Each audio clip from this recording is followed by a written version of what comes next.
안녕하십니까. 요약파 5번째 시간입니다. 착오에 의한 의사표시 할 차례죠. 교재는 18페이지입니다. 맞나? 제가 페이지 수를 암기한다고 했는데 18페이지? 맞겠죠? 네, 18페이지. 자, 착오에 의한 의사표시는 의사표시 중에서 제일 중요하죠. 일단 의사표시는 불일치하고 다만 그 불일치를 표의자가 모르고 있는 게 착오에 의한 의사표시입니다. 중요 부분에 착오가 있을 때 취소할 수 있고요. 다만 그 착오가 중대한 과실로 인할 때는 취소를 못하죠. 착오라는 건 표의자가 의사표시가 불일치한다는 걸 모른다 그랬잖아요. 모른다. 근데 선이 무과실과 선이 과실로 나뉘죠. 그리고 이 과실이 또다시 경과실과 중과실로 나눠지는 거예요. 그래서 선이 무과실과 선이 경과실은 취소할 수 있지만 선이 중과실은 취소 못한다. 이런 식으로 규정이 되어 있는 겁니다. 여기서 이제 중여분의 착오 여부와 관련된 대법원 판례하고 중대한 과실 여부에 대한 대법원 판례들 정리하셔야 되고, 그 다음에 착오와 다른 제도와의 관계, 이런 것들이 좀 중요합니다. 동계착오 개념하고요. 자, 착오가 뭐냐? 표의자 스스로 의사표시가 불일치한다는 걸 모르고 있는 거죠. 모르고. 자, 유형. 표시를 잘못한 거, 표상착오. 의미를 잘못 알고 있는 거, 내용상 착오. 개당 100원. 우리나라 화폐 단위 중국원. 이렇게 써야 되는데 중국 화폐 단위 원 이렇게 쓴 거예요. 우리나라 화폐 단위와 중국 화폐 단위를 잘못 착각해서 요렇게 표시한 게 내용상 착오라고 생각하시면 됩니다. 사자는 심부름꾼이고 둘이 있는데 그중에 표시기관의 착오가 되죠. 법률착오, 쌍방착오, 계산착오는 양도소득 세액에 관한 착오를 생각하시면 되는데, 특히 양도소득 세액은 장래 부과되죠.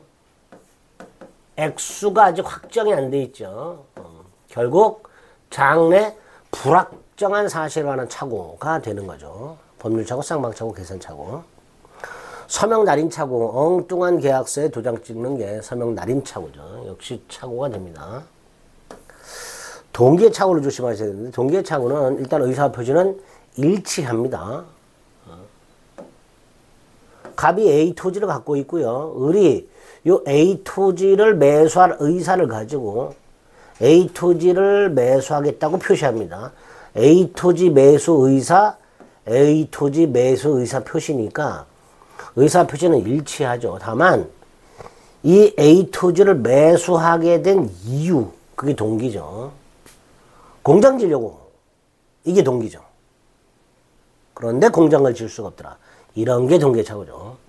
자, 동계착오는 의사 표시는 일치해야 되니까 착오가 아닙니다. 원칙 착오 아닙니다. 근데 이제 동계착오를 최근에 판례가 이렇게 말하고 있습니다. 장래 있을 어떤 상의 발생을 예측 내지 기대를 했다. 상가 건물을 분양하는데 내가 1층을 지금 분양받으려고 해요. 이유가 그 앞에 전철역 입구가 들어올 것 같은 예상을 한 거예요. 근데 안 들어왔어요. 그런 게 동계착오가 되죠. 어떤 예측이나 기대를 했는데 그와는 다른 사정이 발생했다. 이런 것들이 동계착오다라고 생각하시면 됩니다.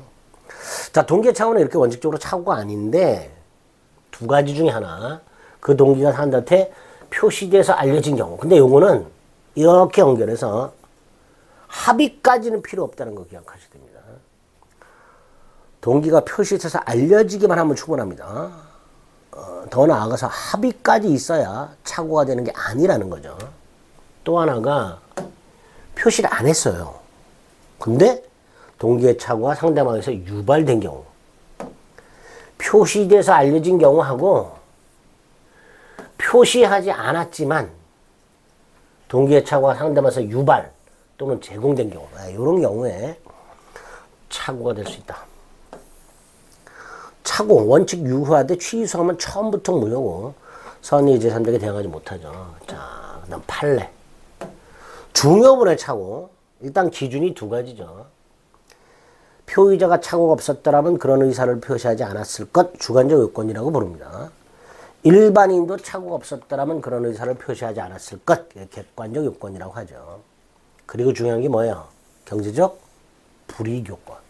중요하죠. 경제적 불이익이 있어야 중요분의 착오가 됩니다. 자, 그 기준에 따라서 중요분이 아닌 거 암기합니다. 시가착오, 면적착오, 지분착오, 소유자착오, 키워드로 암기하는 거예요. 가압류등기 원인무효. 요거는 꼭 기억하자. 중요분의 착오가 아니라는 거 반드시 암기하셔야 됩니다. 그 다음에 이제 중대한 과실, 즉 현저한 부주의가 없어야 되는데, 자, 또 판례. 중대한 과실이 있다. 그럼 취소할 수 없다죠. 공장 지으려고 하는 자가 관할관청에, 공장을 지고 땅을 사는 자가 관할관청에 그 땅에 공장을 지을 수 있는지를 문의하지 않은 경우, 공인중개사와 같은 전문가를 통하지 않고 개인적으로 부동산을 거래하면서 스스로 임야도와 같은 공적 정보를 제대로 확인하지 않은 경우, 중대한 과실이 있다죠. 반면에 중대한 과실이 없어요. 그럼 취소할 수 있죠. 고려청자를 진짜로 착각한 경우, 전문가인 중개인 말을 믿은 경우, 이런 경우에는 중대한 과실이 없다라고 합니다. 있는 거 없는 거 판례 구별해서 기억하시고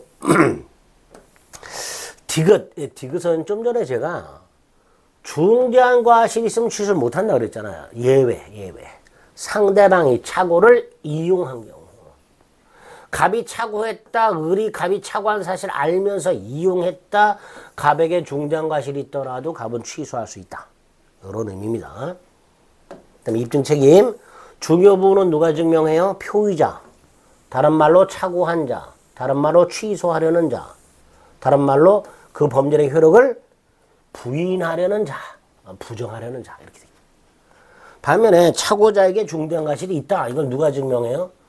당연히 취소를 저지하려는 상대방이 증명하죠.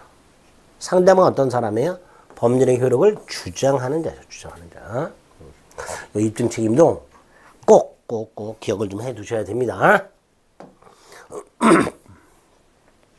그냥 반가로 5번 착오를 이로 취소했을 때 상대방이 손해가 생겼다. 그 손해를 배상해야 되는가? 안 해도 된다. 소송행위와 같은 공법상행위는 적용이 안 되니까 착오로 소를 취하했다. 그 소취하를 착오를 이유로 취소할 수 없다. 이렇게 되겠죠. 그 다음에 타제도와의 관계에서 착오와 사기가 나왔는데요. 자, 사기 또는 기망과 관련해서 두 갈래 표시상 착오 또는 그냥 착오 또는 동기 착오 이렇게 나눠서 사기에 의한 표시상 착오가 어떤 거예요? 신원보증, 연대보증 기억나세요?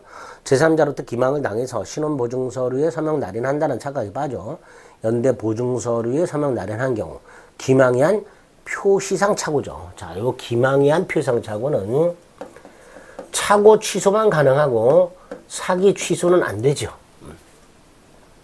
반면에 기망에 의한 동기 착오가 있을 때는 동기 착오는 의사표시가 일치하는 경우라 그랬잖아요. 그러니까 사기 취소 가능해요.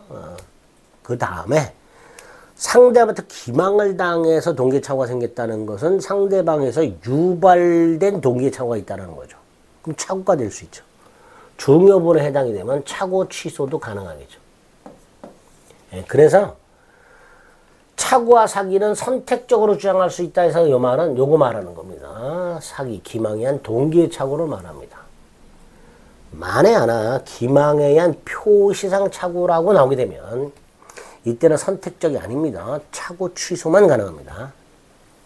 착오와 담보책임, 하자가 있는 물건을 하자가 없다고 착오하고 매수한 그 매수인은 하자 담보 책임이 성립하느냐와 상관없이 하자 담보 책임이 성립하든 말든 상관없이 착오 취소할 수 있다가 최근에 판례입니다. 아주 중요하게 나왔네요. 착오와 계약 해제. 매수인의 대금 미지급 같은 채무 불이행을 이유로 매도인이 계약을 적법하게 해제를 해요. 그리고 매도인은 매수인을 상대로 손해배상을 청구하겠지. 자, 이때 매수인은 그 손해배상 책임을 면하기 위해서 이미 해제된 계약을 차고 취소할 수 있다. 그래서 손해배상 책임을 면할 수 있다라는 게 판례입니다. 마지막 109조는 의무규정입니다. 무슨 뜻이죠? 당사자가 계약을 하면서 야 우리 중개업원에 착오가 있다 하더라도 취소는 하지 말자라고 착오 취소권을 배제하는 특약을 얼마든지 할 수 있습니다. 따라서 착오 취소권 배제 특약이 있다면 취소 못한다. 착오가 있다 하더라도 취소 못한다. 그렇게 기억하시면 되겠습니다. 철저하게 착오는 거의 매년 출제가 되니까 철저하게 정리하셔야 됩니다. 자, 사기는 시간을 좀 달리해서 보겠습니다.